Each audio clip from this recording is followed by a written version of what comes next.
మచా రామావా అమ్మకి చాలా అన్యాయం చేశారా దేవుడు. ఆమెను తీసుకెళ్లి ఇంత తొందరగా ఆమె చనిపోవాల్సిన ఆమె కాదురా. నువ్వు అక్కడ మీ గుమ్మనుండు బావా. ఆమె నిద్రలో ఒకే రోజులో కూర్చుందే. మంచాన్ని పడితే జీవితాంతం ఎవరు చూసేది ఆమె? నువ్వు కాకపోతే చెప్తావా? అలా మాట్లాడకు మచ్చా. లేకపోతే తనకి ఎవరు మా జీవితాంతం వెట్టి జాకెట్ చేసేదా? రేపు చూడు జాబ్ వచ్చేస్తది. జాబ్ వచ్చిందంటే హ్యాపీగా బతికేస్తా. నువ్వు ఎలాంటి వాడి అనుకోలేదురా. నీ తల్లి ఒక్కరోజు బాధతో నిద్రలో పోయింది అనుకున్నావా? ఆమె 4 సంవత్సరాలుగా నరక యాతన అనుభవించిందిరా. ఆపరేషన్ చేసుకుంటే నువ్వు బతుకుతావని డాక్టర్లు చెప్పినా కూడా ఆమె చేసుకోలేదురా. ఎందుకో తెలుసా?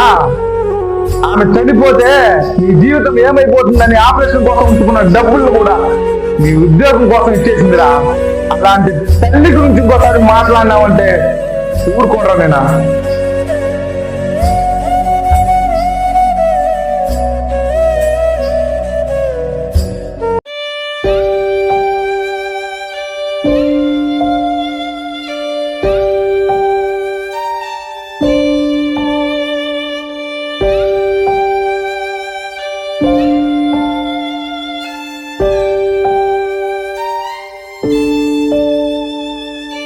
ఎవరికైనా అమ్మ బతుకున్నప్పుడు విలువ తెలియదురా, చనిపోయినప్పుడు తెలిసి వస్తుందిరా అన్ని.